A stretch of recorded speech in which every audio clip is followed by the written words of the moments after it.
Graça e a paz do Senhor Jesus, amém? É bom estar aqui com os irmãos. Semana passada nós tivemos um momento da pregação da palavra de uma forma diferente, né? Quem esteve aqui semana passada ouviu no YouTube. E nós tivemos um bate-papo, mas não deixamos de pregar a palavra por conta disso. E nós conversamos sobre idolatria. De manhã foi o pastor Ricardo, o pastor Edmar e o Carlão, e à noite foi eu e o pastor Ricardo. E nós sentimos a necessidade de continuar falando desse assunto, porque entendemos que a idolatria é algo muito sério, que muitas vezes está com fundamentos muito profundos, vamos dizer assim, nos nossos corações, a ponto de nós nem percebermos isso. Então hoje nós vamos concluir esse raciocínio, onde nós começamos semana passada, falando sobre idolatria. E eu gostaria que você abrisse a sua Bíblia em Isaías, capítulo 6. Foi um texto usado semana passada, mas hoje nós vamos nos aprofundar um pouco mais na experiência de Isaías. Nós costumamos a dizer que essa experiência de Isaías capítulo 6 é uma experiência onde Deus ele desperta um chamado. Uma experiência onde Deus ativa o dom profético, o chamado e o ministério de Isaías. Mas nós vamos perceber hoje que além desse fato, Isaías capítulo 6 também é um processo de desintoxicação, ou vamos usar outra palavra, um processo de libertação na vida de Isaías sobre a idolatria. Obrigado. E eu gostaria que você abrisse então Isaías capítulo 6, nós vamos ler do verso 1 ao verso 9, e a palavra diz assim: No ano em que o rei Uzias morreu, eu vi o Senhor. Ele estava sentado em um trono alto, e a borda de seu manto enchia o templo. Acima dele haviam serafins, cada um com 6 asas. Com 2 asas cobriam o rosto, com 2 cobriam os pés e com 2 voavam. Diziam em alta voz uns aos outros: Santo, Santo, Santo é o Senhor dos exércitos. Toda a terra está cheia da sua glória. Suas vozes sacudiam o templo até os alicerces, e todo o edifício estava cheio de fumaça. Então eu disse: ai de mim, eu estou perdido, este é o meu fim, pois sou um homem de lábios impuros e vivo no meio de pessoas de lábios impuros. Meus olhos, porém, viram o Rei, o Senhor dos exércitos. Então um dos serafins voou em minha direção, trazendo uma brasa ardente que tirava do altar com uma tenaz. Tocou meus lábios com a brasa e disse: veja, esta brasa tocou os seus lábios. Sua culpa foi removida e os seus pecados foram perdoados. Então ouvi o Senhor perguntar: quem enviarei como mensageiro a este povo? Quem irá por nós? E eu respondi: estou aqui, Senhor, eis-me aqui, envia-me a mim. E ele disse: vai e diga a este povo, ouça com atenção, mas não entendam. Observem bem, mas não aprendam. Endureça o coração deste povo, tape os ouvidos e feche os olhos deles. Assim não verão com os olhos, nem ouvirão com os ouvidos, nem entenderão com o coração, e nem se voltarão para mim, a fim de serem curados. Vamos orar, Pai? Em nome de Jesus, obrigado por essa manhã, obrigado por este tempo de adoração e de oferta preciosos que nós tivemos, Senhor. Espírito Santo, nós clamamos para que essa palavra ministrada aqui não seja apenas uma teoria, mas seja uma palavra viva, o próprio Cristo entrando em nossos corações, enchendo os nossos corações, nos livrando da idolatria, nos desintoxicando de tudo que este mundo tenta nos aprisionar, Senhor. E que nós possamos sair daqui mais adoradores e menos idólatras, Senhor. Porque somente o Senhor é digno de todo louvor, de toda a honra e de toda adoração, em nome de Jesus. Amém? Irmãos, essa mensagem vai ser bem expositiva. Nós vamos trecho a trecho do que Isaías ele pregou. Então você pode deixar a sua Bíblia aberta aí em Isaías capítulo 6, a partir do verso 1. E nós vamos destrinchar cada aspecto desse texto. Então no versículo 1 nós vemos que a primeira frase que é dita no texto é: no ano em que morreu o rei Uzias, eu vi o Senhor. Quem era o rei Uzias? Uzias foi considerado um rei bom. Ele teve sim os seus momentos de fraqueza, os seus momentos de tomar decisões erradas, mas alguns teólogos consideram que após Salomão, ele foi um dos maiores reis de Israel. Então, Isaías, ele tinha um certo apreço, uma certa admiração pelo rei Uzias. E a palavra Uzias, o nome Uzias significa Deus é a minha força, ou Deus é a minha ajuda. Então é interessante nós ressaltarmos que a experiência de libertação da idolatria de Isaías, ela aconteceu no ano da morte do rei Uzias. O que isso significa? Quando o rei Uzias morreu, ou seja, quando Deus é a minha força morreu, quando Deus é a minha ajuda morreu, foi quando ele teve uma experiência. Quando Deus, a sua força, quando você perde o Deus que é a sua força, quando você perde a sua ajuda do Senhor, você entra num tempo de crise. Quando nós não conseguimos mais ter esperança, quando nós não conseguimos mais ter essa força, quando não conseguimos mais enxergar a mão de Deus, nós entramos em crise. O ano da morte do rei Uzias foi um ano de crise. E foi no ano de crise em que Deus se manifestou a Isaías. Isaías viu o Senhor no meio de uma crise.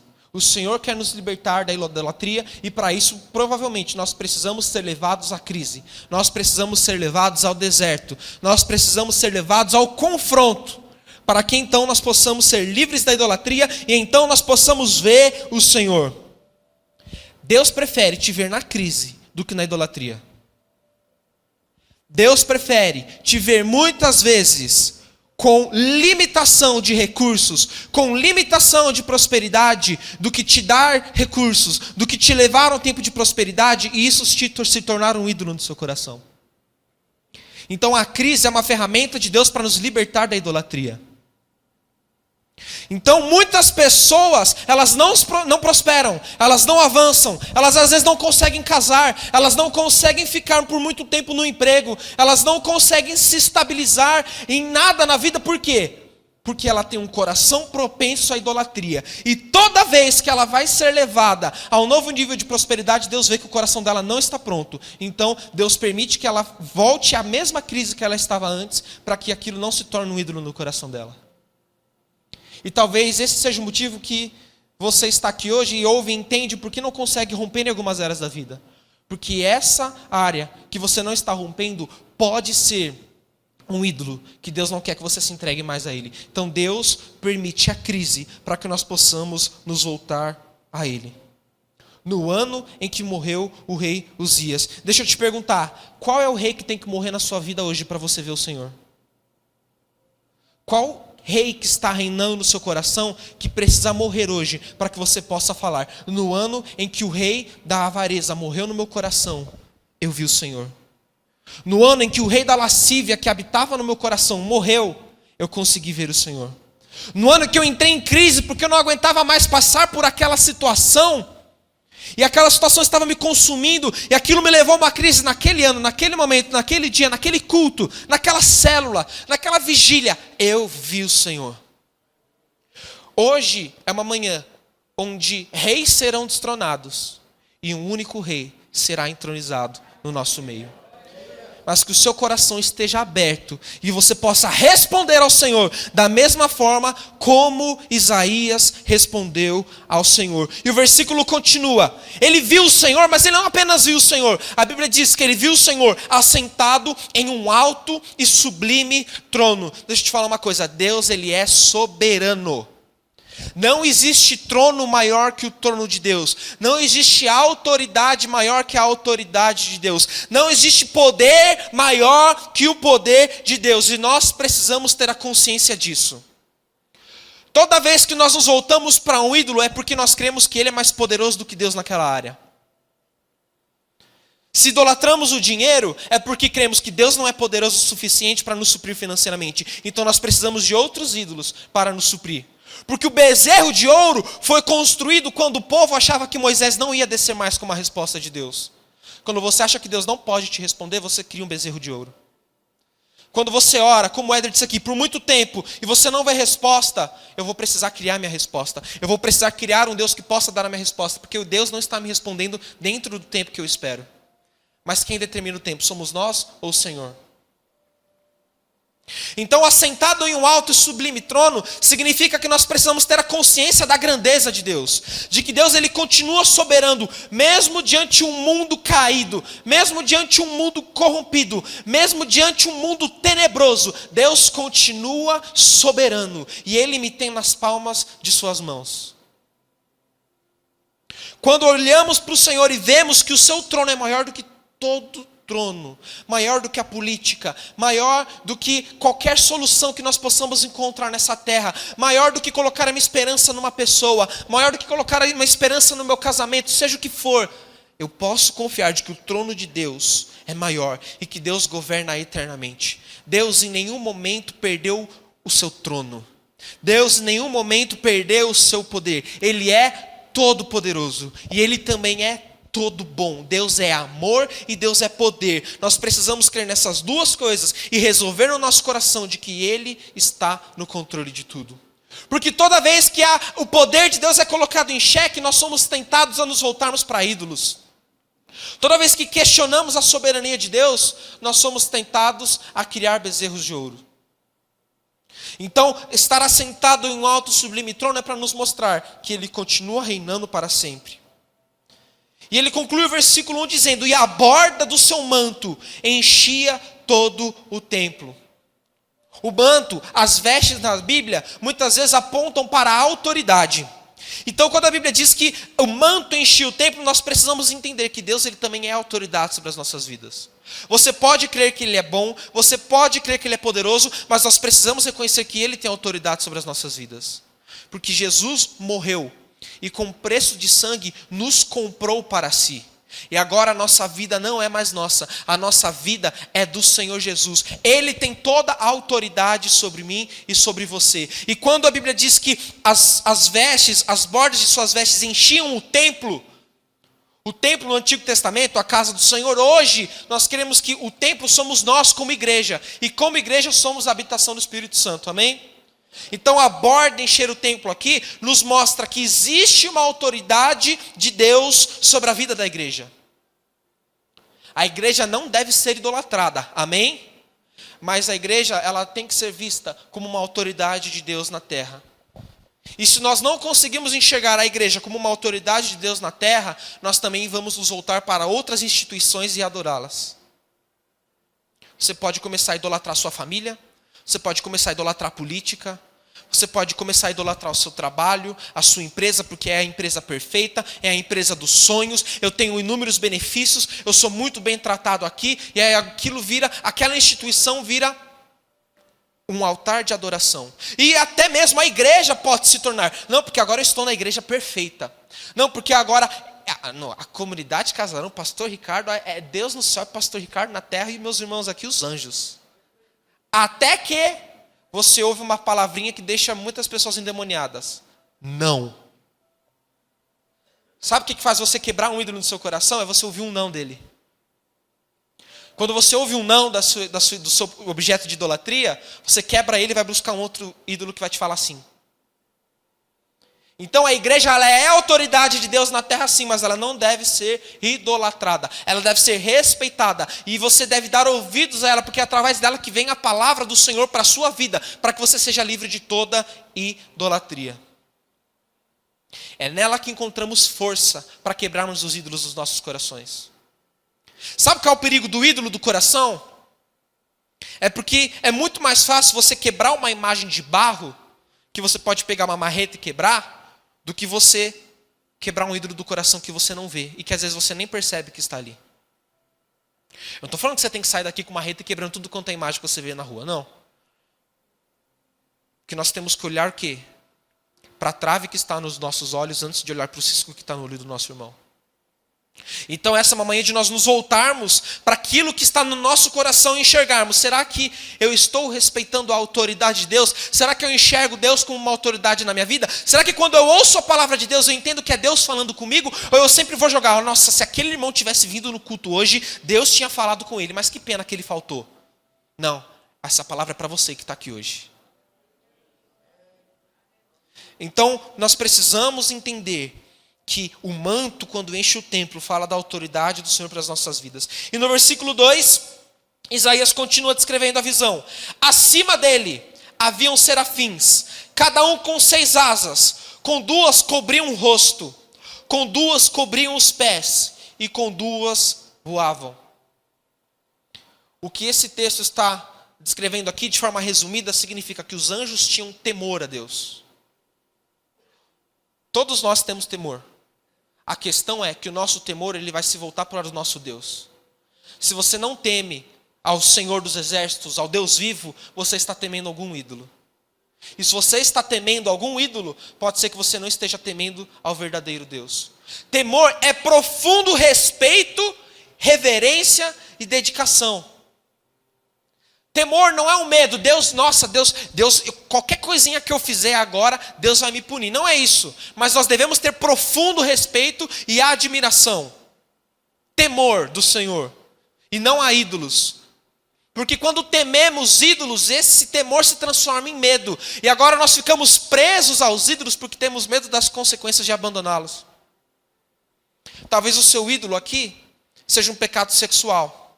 Seja a sua vida sexual. E você sabe que se você quebrar aquele relacionamento, você sabe, se você quebrar aquele vínculo, se você quebrar este ídolo, alguém pode fazer uma chantagem com você. Isso pode destruir o seu casamento, a sua vida. Aquilo pode ferir o seu coração, aquilo pode te trazer consequências, e você fica preso por conta do medo. Mas Deus espera de nós temor. O único e verdadeiro Deus espera de nós temor. E quando tememos ao verdadeiro Deus, nós recebemos a força dele para quebrar toda a idolatria no nosso coração. Deus, ele é Pai, quer intimidade, quer que nós possamos repousar no seu colo? Sim, mas ele continua sendo o Senhor dos Exércitos, o Deus Todo-Poderoso, o leão da tribo de Judá, o Deus forte, que continua sendo Deus, que continua sendo todo-poderoso e continua exigindo respeito de nós. Não podemos quebrar o temor em nome da intimidade. Amém? Então os anjos cobrirem os rostos, cobrirem os seus pés, fala, eu tenho respeito. Eu entro na presença de Deus com respeito. Eu entendo que não existe nenhum Deus que se compara a esse Deus. Eu entendo que não existe nada no céu, na terra, embaixo da terra, no mundo espiritual, nada que existiu ou que será criado pelas mãos humanas. Nada vai se comparar a este Deus. Por isso eu exerço todo o meu respeito. Eu chego com cuidado diante do Senhor. Eu entendo que Ele não é qualquer um. Eu entendo que eu não vou tratar o Senhor como eu trato qualquer um, porque Ele é Deus. Nesse processo de desintoxicação, nesse processo de libertação, Deus irá gerar temor em nossos corações. Deus vai trazer respeito e admiração pelo Senhor. O texto que o Éder leu aqui é muito claro. Ou você vai odiar a um, ou vai amar o outro. Se você ama a Deus, você vai odiar os ídolos. Agora, se você está preso na idolatria, você vai acabar odiando as coisas de Deus. Porque as coisas de Deus querem quebrar esses ídolos no seu coração. E no versículo 3 ele continua. Diziam em alta voz uns aos outros. Então olha o que os anjos diziam uns aos outros. Santo, Santo, Santo é o Senhor dos Exércitos. Toda a terra está cheia da sua glória. Santo 3 vezes fala que ele é santíssimo. Ou seja, não existe nenhum ser que tenha uma santidade e que seja separado como Deus é. Quando o homem olha para a natureza, ele vê os mamíferos, ele vê as aves, ele vê os répteis, ele vê os homens, ele vê a criação, ele vê os lagos, os oceanos, as estrelas, ele vê os micro-organismos, ele vê tudo. E ele não encontra nada na natureza que seja tão belo, tão único e tão separado e tão exclusivo como Deus. Nada se compara à grandeza do nosso Deus. Mateus, mas você está falando mais de adoração do que idolatria. Porque nós resolvemos a idolatria adorando ao verdadeiro Deus. A Bíblia diz que o nosso Senhor, o verdadeiro Deus, ele é mais temível do que falsos deuses. Quando contemplamos a beleza de Jesus, não existe nenhum ídolo que fica de pé. Irmão, se existe algum ídolo dos nossos corações, e são dias que Deus tem revelado isso a nós, é porque nós não estamos enxergando a grandeza de Deus como deveríamos enxergar. Porque diante a majestade de Jesus, nenhum ídolo fica de pé. Nenhum ídolo se mantém diante do Senhor. Então não basta quebrarmos os ídolos, precisamos nos voltar para enxergar a beleza, a glória, a santidade do Senhor dos exércitos. Isaías, ao presenciar essa cena dos anjos, Isaías estava tendo uma aula de como se adora o verdadeiro Deus. Sabe por que ele precisava ter uma aula e ver como que se adorava o verdadeiro Deus? Porque Isaías era idólatra. Então, ele tentava, quando ele fosse tentar adorar a Deus, ele ia tentar Deus como ele trata um ídolo. E Deus não pode nem ser tratado como ídolo. Porque um ídolo você adora de forma fria. Um ídolo você adora de forma distante. Você não consegue ter intimidade com o ídolo. Você não consegue ter intimidade. Você não consegue abrir o seu coração. Você não consegue ser sincero. Você não consegue se derramar. Você não consegue confiar como você confia num pai. Como você conversa com a sua esposa. Como você tem um tempo de intimidade com o seu filho. Com o ídolo. Você não consegue fazer isso. Porque ele é morto. E é por isso que um dos nomes de Deus na palavra é o Deus vivo. Pedro diz, tu és o Cristo, o Filho do Deus vivo, porque o nosso Deus não está morto. Se Deus estivesse morto, ele seria mais um ídolo, mas ele está vivo, ele quer relacionamento, ele quer intimidade. Então Isaías estava tendo uma aula de como se adora o verdadeiro Deus, para que ele não tratasse Deus como ele trata os ídolos criados por mãos humanas. Isaías, e os anjos poderiam falar, o Senhor Todo-Poderoso, o Senhor da terra. Os anjos poderiam usar qualquer nome, mas os anjos falaram, o Senhor dos exércitos. Deixa eu te falar uma coisa, o Senhor é o Senhor dos exércitos, porque Deus quer guerrear contra a idolatria. Deus quer fazer guerra contra os ídolos. E Deus está nos chamando para fazermos guerra contra os ídolos. Mas eu não estou falando de você sair daqui com uma marreta na mão e começar a quebrar os ídolos quando você vê um santo na esquina ou numa igreja católica. Não é isso que eu estou querendo dizer. O que eu estou querendo dizer é de nós quebrarmos os ídolos do nosso coração, de nós nos posicionarmos como guerreiros, como pessoas, soldados que fazem parte de um exército, porque se Ele é o Senhor dos exércitos, eu quero fazer parte desse exército. E se Deus se levanta como guerreiro contra a idolatria, eu vou me posicionar de forma radical contra a idolatria. Eu não vou tratar a idolatria de forma, isso aqui daqui a pouquinho passa. Não, mas isso aqui não é bem assim, veja bem, não é bem assim. Não, eu vou ser radical, sim, sim e não, não. O que passar disso é procedência do maligno. Sonda-me, Senhor, e me conhece. Salmo 139, o salmista diz, olha, Senhor, para o meu coração e vê se há algum caminho mau. Que nessa manhã você possa, Senhor, som do meu coração, qualquer resquício de idolatria, exponha, me mostre, porque eu quero fazer parte desse exército que vai se levantar contra a idolatria, porque só Deus merece a nossa adoração. E o texto diz, toda a terra está cheia da glória do Senhor. Quando Isaías olhava para os lados, ele via um povo de lábios impuros, porque só havia ídolos aonde ele estava. Quando Isaías olhava para a terra, Isaías via ídolos. Quando Deus olhava para a terra, Deus via a terra cheia da glória do Senhor. Deus estava querendo mudar a visão de Isaías. Pare de enxergar ídolos. Pare de enxergar os problemas. Pare de enxergar de forma natural. E comece a ver a glória do Senhor em todo lugar. Romanos, o capítulo 1 vai dizer, Salmos também vai repetir isso, de que a natureza ela revela a glória de Deus. A criação ela expressa a glória de Deus. E Deus está falando, toda a terra está cheia da minha glória. Toda a terra está cheia da glória do Senhor. Agora sabe qual que é a questão? As pessoas não conseguem enxergar e nem conhecer essa glória. Porque olha a profecia de Abacuque, capítulo 2, verso 14.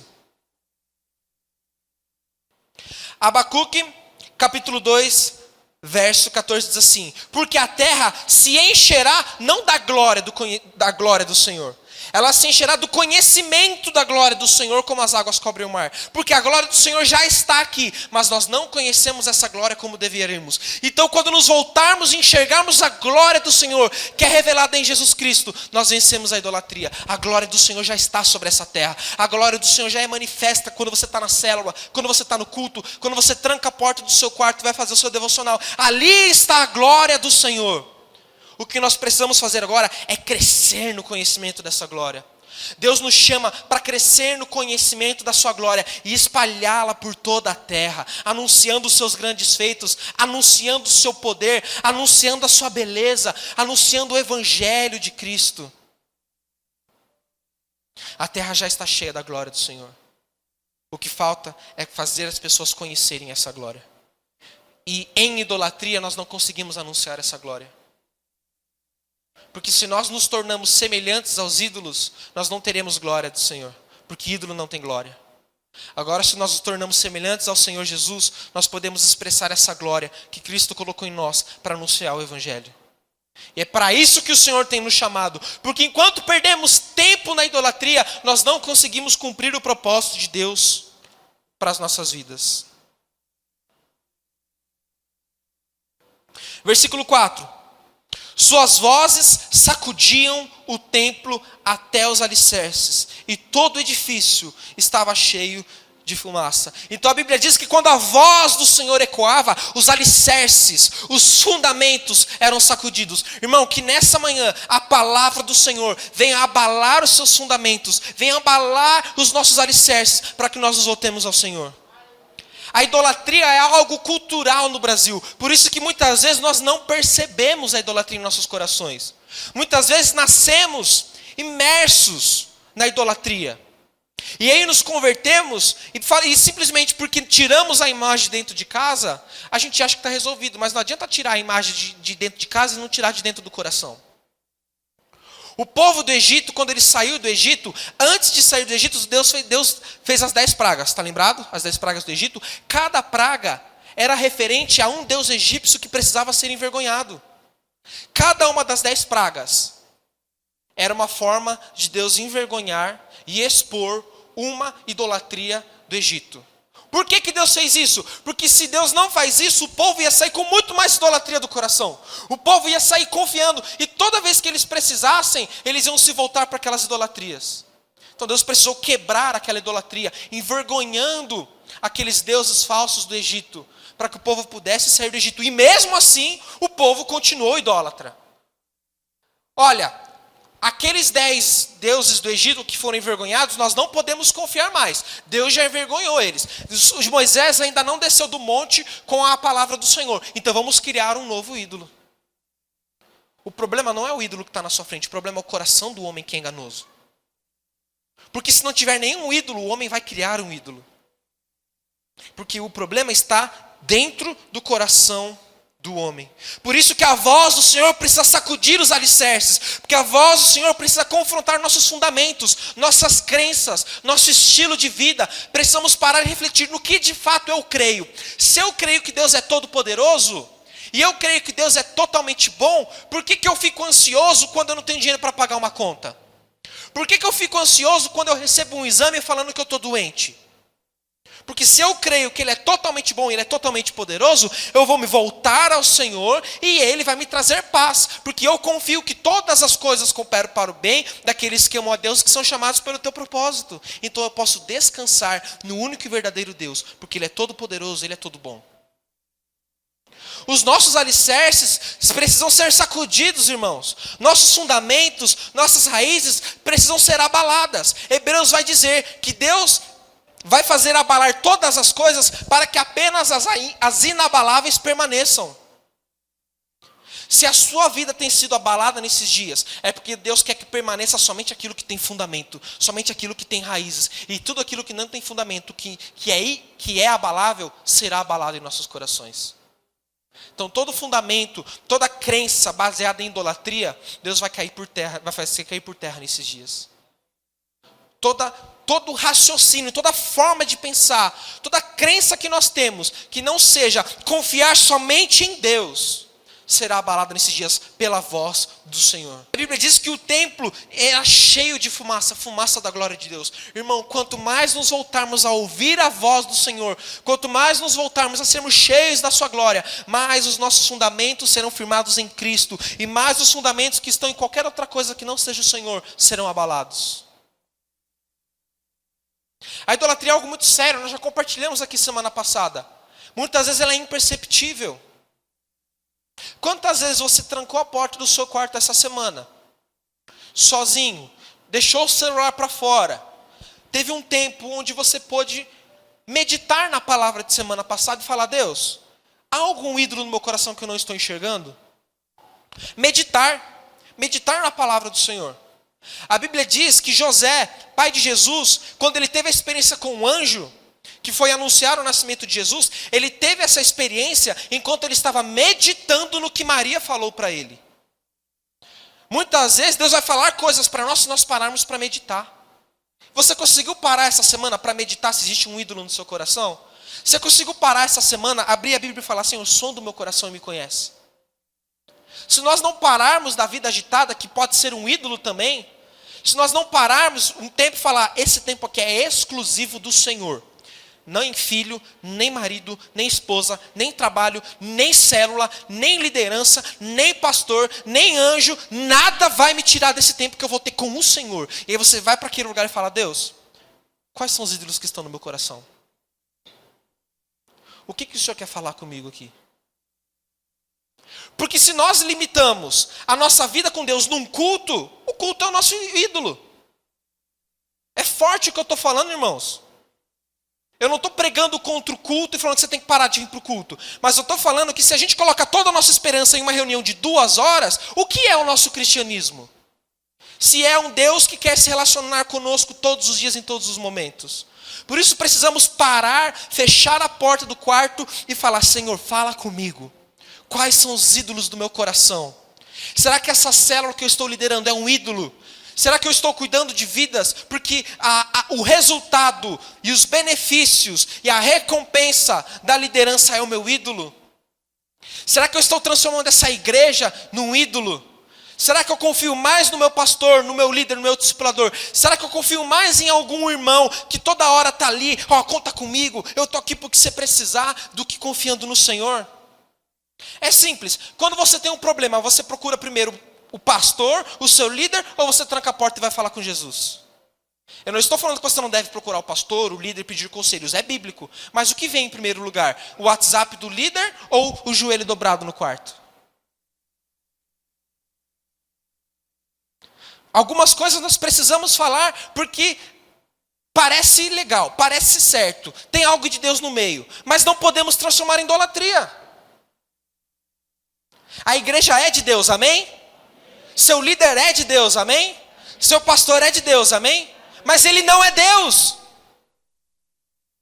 E o problema de confiarmos dessa forma em pessoas é que o próprio Deus vai fazer com que ela nos frustre.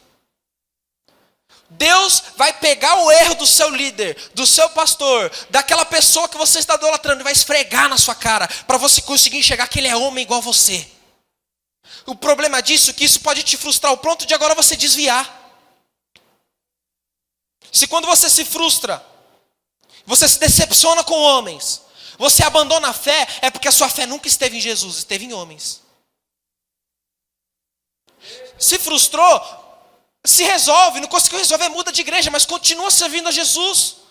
Se você abandona a fé, mostra que nunca houve fé genuína em Deus, mas em pessoas. Por isso que a voz do Senhor precisa sacudir as nossas vidas. E após essa experiência, após Isaías contemplar a face de Deus, ele diz no verso 5: ai de mim, estou perdido, este é o meu fim, pois eu sou um homem de lábios impuros e vivo no meio de pessoas de lábios impuros. Irmãos, Isaías não está falando de falar palavrão e ficar falando besteira não, viu? Lábios impuros aqui, não é porque o povo gostava de ficar falando palavrão, gostava de ficar falando de mulher na rua, gostava de ficar falando de besteira, contando piadinha obscena. Lábios impuros não é isso que Isaías está dizendo. Nós estamos estudando versículo a versículo, amém? A explicação do versículo 5 está no versículo 9. Então nós vamos para o versículo 5, vamos para o 9 e depois voltamos para o 6, 7 e 8, ok? Eu vou pular para o 9 agora, porque a explicação desse versículo 5 está no verso 9. Põe no verso 9, por favor. Olha o que ele diz. Então ele disse, Deus disse para Isaías, vá e diga a este povo, ouçam, ouçam, mas não entendam. Vejam, vejam, mas não percebam. Torne insensível o coração deste povo. Endureçam-lhes os ouvidos e fechem os olhos deles, para que não venham a ver com os olhos, ouvir com os ouvidos, e entender com o coração, e se converter e serem curados. Salmo 115, por favor.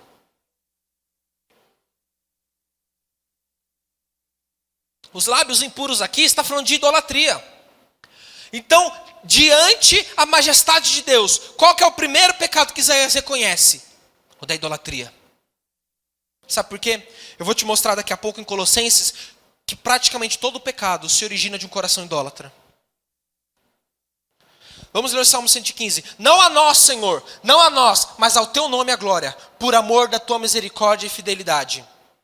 Porque dirão as nações, onde está o Deus deles? Parênteses, sabe por que a idolatria começa? Volta no versículo 2. Sabe por que a idolatria começa? Por conta dessa pergunta, onde está o Deus deles? Quando você não enxerga Deus, você precisa criar um Deus. Mais uma vez eu volto a dizer, foi o que aconteceu quando Moisés subiu ao monte e o povo criou o bezerro de ouro. Eu acho que Moisés não vai descer. Moisés está demorando demais. Cadê Deus? Se Deus só fala através de Moisés e Deus não está aqui, nós precisamos de um Deus. Se volta para a idolatria. Só que, olha o versículo 3. O nosso Deus está no céu e faz tudo que lhe agrada. Se nós temos a consciência de Deus, da sua presença, do seu poder, e que Ele faz tudo que lhe agrada porque Ele é poderoso, não há ídolos que permaneçam no nosso coração. Continua. Os ídolos das nações são prata e ouro, obra de mãos humanas. Tem boca e não falam, olhos e não veem, ouvidos e não ouvem, nariz e não cheiram. Tem mãos e não apalpam, tem pés e não andam, som nenhum lhes sai da garganta. Tornam-se semelhantes a eles os que o fazem, e todos os que nele confiam. Sabe por que Isaías foi profetizar para um povo que não ia ouvir, não ia responder, não ia interagir com a palavra do Senhor? Porque esse povo estava totalmente anestesiado pelo poder da idolatria. Porque o grande perigo da idolatria é que ela nos anestesia. O que o anestésico faz? O anestésico, ele não cura o problema. Ele apenas te impede de sentir a dor daquele problema. Não é isso? Então, quando nos voltamos a ídolos, nós temos uma falsa sensação de que os nossos problemas estão sendo resolvidos. Nós temos uma falsa sensação que as coisas estão indo bem, mas a ferida está lá aberta, sangrando, pegando bicho. Porque você não está sentindo. A idolatria, ela nos anestesia. A idolatria nos tira a vida. A idolatria nos tira a intensidade. A idolatria nos torna mortos-vivos. Tira a vontade de ir para o culto, tira a vontade de ir para a célula, tira a vontade de ler a Bíblia, tira a vontade de orar, tira a vontade de estar com os irmãos, tira a vontade de congregar, tira a vontade de batizar, tira a vontade de vir no curso de maturidade, tira a vontade de ser consolidado, tira a vontade de discipular. A idolatria tira a tua vontade de tudo que envolve a presença de Deus, porque ela te anestesia. Está tudo bem, você não precisa disso. E a ferida está lá, aberta. Você morrendo sem perceber. E porque você está anestesiado, você não consegue perceber. Volta no versículo 5 do Salmo 115, por favor. Tem boca e não falam. Tem olhos, mas não veem. Aqui aponta para os nossos sentidos.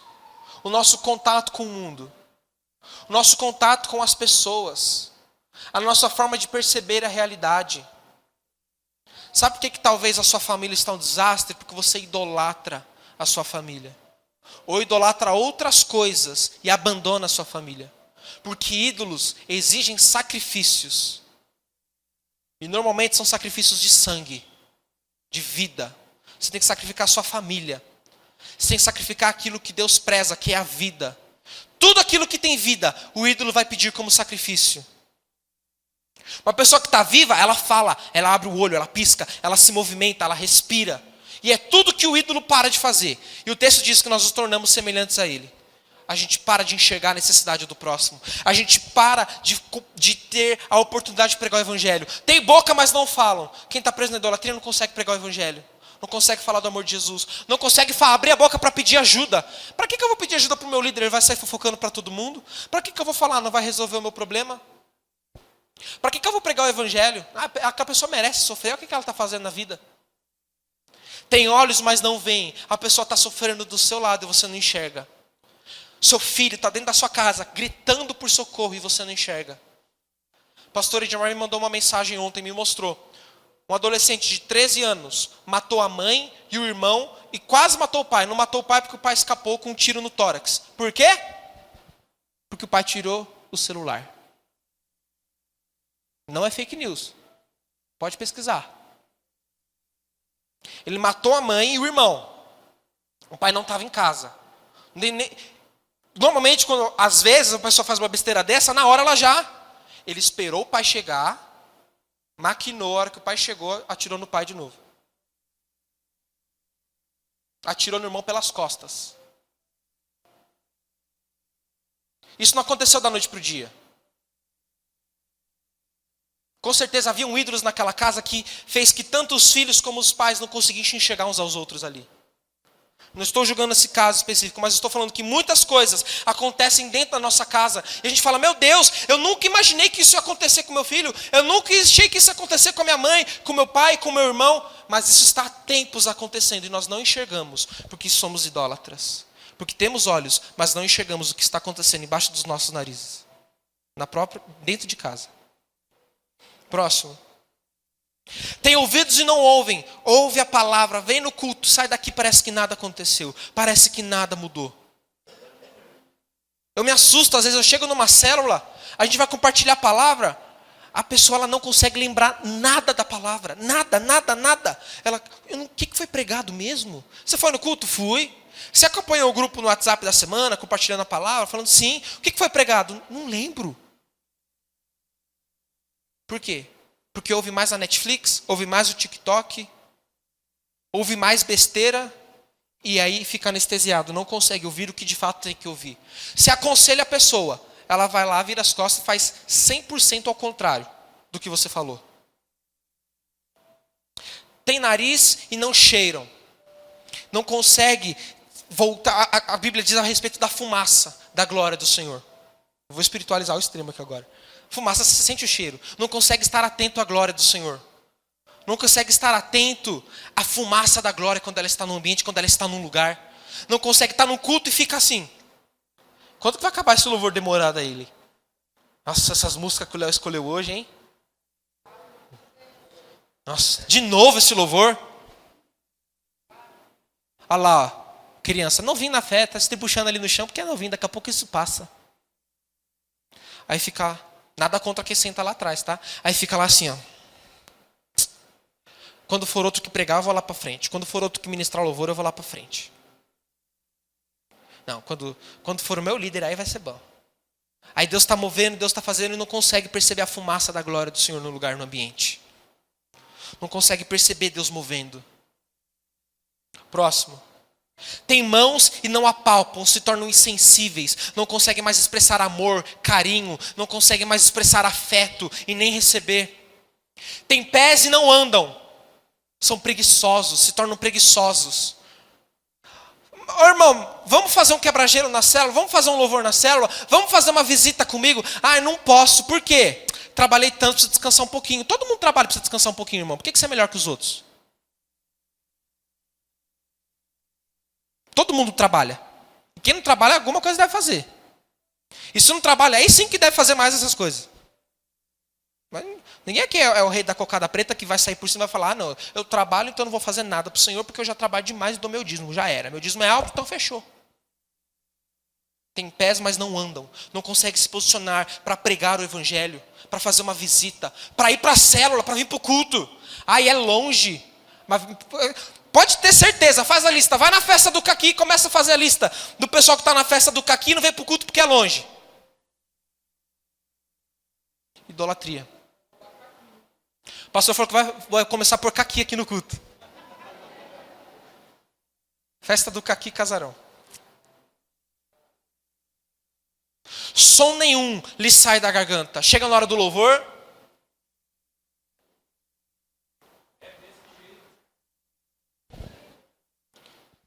Celular aqui, ó, no joguinho.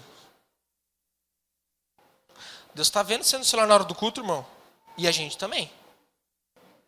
A gente vê também. A gente finge que não vê, a gente finge que é bonzinho. A gente dá uma de bonzinho, fala nada não, mas... é para o Senhor, Deus está vendo o meu coração. Deus está vendo o seu coração e vendo que o seu coração está se expressando para fora das suas atitudes. Não lhe sai som nenhum da garganta, não consegue expressar. Fala para gritar um aleluia, aleluia. Aí eu não canto bem. Próximo. Tornam-se semelhantes àqueles que o fazem, todos aqueles que nele confiam. Aonde está a sua confiança? E o profeta, então, voltando para o versículo 5. Vamos voltar para o versículo 5. O profeta diz: ai de mim, que estou perdido. A primeira atitude do profeta, quando ele se encontra com o verdadeiro Deus, ele reconhece. Irmão, para de dar desculpa. Quanto mais desculpa, menos arrependimento. Quanto mais desculpa, menos mudança. Quanto mais desculpa, menos posicionamento. Enquanto nós não reconhecermos a idolatria no nosso coração, nós não vamos nos posicionar porque Deus tem para nós. Reconhecimento envolve quebrar o orgulho. Dar o braço a torcer. Falar, eu errei. Qual foi a última vez que você falou essa frase com todas as letras? Me perdoa, eu estava errado. Tanto com Deus como com pessoas. A Bíblia diz, se você não consegue amar o seu irmão que você vê, como que você vai amar a Deus que você não vê? Como que você consegue pedir perdão para Deus que você não vê, se você não consegue pedir perdão para o irmão que você está vendo? Se você não consegue se arrepender com o irmão que você está vendo, como você vai se arrepender com Deus que você não está vendo? Então, quando vemos a glória de Deus, quando chegamos ao Senhor, precisamos cair em nós mesmos e reconhecer, eu estou errado. Eu não vou mais me esconder, eu não vou mais dar desculpas, eu não vou fazer como Adão, a culpa foi de Eva, Senhor. Pior, a culpa é sua, Deus, porque o Senhor me deu Eva. Aí, culpa até Deus, mas não assume que é idólatra, não assume que precisa quebrar ídolos no coração. 2 Coríntios 7,9 diz que há uma tristeza segundo Deus que produz um arrependimento que nos leva à salvação e não ao remorso. Mas a tristeza segundo o mundo produz morte. Então existe uma tristeza que nós devemos ter sim. O profeta disse, ai de mim. Você não diz ai de mim dando risada. Só se for rir de desespero. Mas você não fica ai de mim. O ai de mim é tristeza. Fiz besteira. Desagradei o coração de Deus. Mas a Bíblia diz que é uma tristeza que nos conduz ao arrependimento. E depois, essa tristeza passa. A condenação é uma tristeza constante. Que mesmo diante do perdão de Jesus, continuamos nos culpando. Mas a tristeza que vem de Deus, ela vem e depois se transforma numa postura de arrependimento e depois alívio. Amém? Então, qual foi a última vez que você falou, Deus, eu estou arrependido? Deus, eu quero reconhecer, esse é o meu ídolo, minha família era o meu ídolo, meu trabalho era o meu ídolo. O sexo era o meu ídolo. Ídolos, vários ídolos. O celular era o meu ídolo. Minha Netflix era o meu ídolo. Meu sofá é o meu ídolo. Minha cama é o meu ídolo. E olha o que Colossenses capítulo 3, 5 vai dizer. Portanto, façam morrer tudo o que pertence à natureza terrena. Imoralidade sexual, impureza, paixões, maus desejos e a avareza, que é idolatria. Então olha como várias coisas nessa lista são idolatria. Porque a idolatria é um desejo insaciável do homem. E se você não saciar em Deus, você vai saciar no pecado. Toda vez que você peca, é porque você não foi saciado o suficiente em Deus. E precisava suprir o o seu íntimo em alguma coisa. E você não foi no Senhor. Você foi na fonte errada. Como Adão e Eva. Tinham que se saciar da árvore da vida. E foram se saciar na árvore errada. Quando você se sacia na árvore certa, você vence a idolatria. Quando a sua fonte é o Senhor. Quando você come da árvore correta. Quando você se alimenta do Deus vivo. Do pão da vida. Você quebra a idolatria no seu coração. Toda vez que você peca, é porque você procurou se saciar em uma fonte que não foi o Senhor. Toda vez que você estiver diante do pecado, pense: eu preciso disso para ser pleno, satisfeito? Como que o Senhor pode me suprir e me guardar disso? Isso também não significa que Deus é o seu garçom e vai precisar te suprir em tudo. Porque senão nós transformamos Deus num ídolo. Onde Ele está ali para me servir e dar tudo o que eu preciso. O que também não é o caso.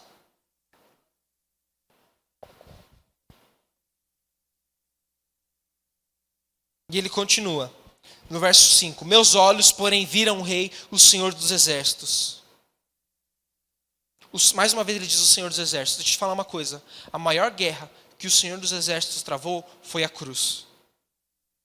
Precisamos olhar para a cruz. Precisamos olhar para o sacrifício do Senhor. E no verso 6 ele diz: então um dos serafins voou em minha direção, trazendo uma brasa ardente que ele havia tirado do altar com uma tenaz. Irmãos, desculpa, mas se eu vejo um anjo vindo com um negócio pegando fogo na minha direção, eu saio correndo. Mas qual foi a postura de Isaías? Ele, não. Ele fez isso? Isaías, o anjo veio com uma brasa pegando fogo para tocar na boca de Isaías. Não, você está louco? Vai me machucar, vai me queimar. Foi isso que ele fez? Isaías permitiu que a boca dele fosse tocada por aquilo que veio do altar. O que você está permitindo tocar a sua vida? Coisas que vêm do altar, do trono, da glória, da palavra de Deus, ou coisas que vêm do mundo?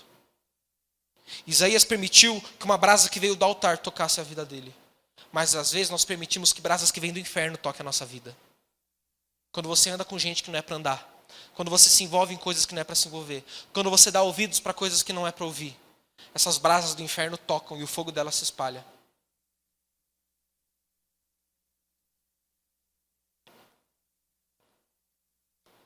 Qual altar você tem entregado e dedicado ao Senhor? E no verso 7 ele diz: tocou os meus lábios com a brasa e disse: veja, esta brasa tocou os seus lábios. Sua culpa foi removida e seus pecados perdoados. Se a banda puder subir, por favor. Nós já estamos terminando. Então, depois de Isaías permitir-se ser tocado por Deus, Deus quer te tocar aqui nessa manhã, amém? Amém? Permita-se ser tocado pelo fogo de Deus. Permita-se ser tocado. E preste atenção, aonde que essas brasas tocaram? A brasa que veio do altar tocou o quê? Os lábios. Os mesmos lábios que eram impuros. Os mesmos lábios que eram idólatras. Porque a Bíblia diz que aonde abundou o pecado, superabundou a graça. Irmão, eu quero profetizar aqui nessa manhã que toda a idolatria que será quebrada aqui vai se transformar em adoração ao único e verdadeiro em Deus.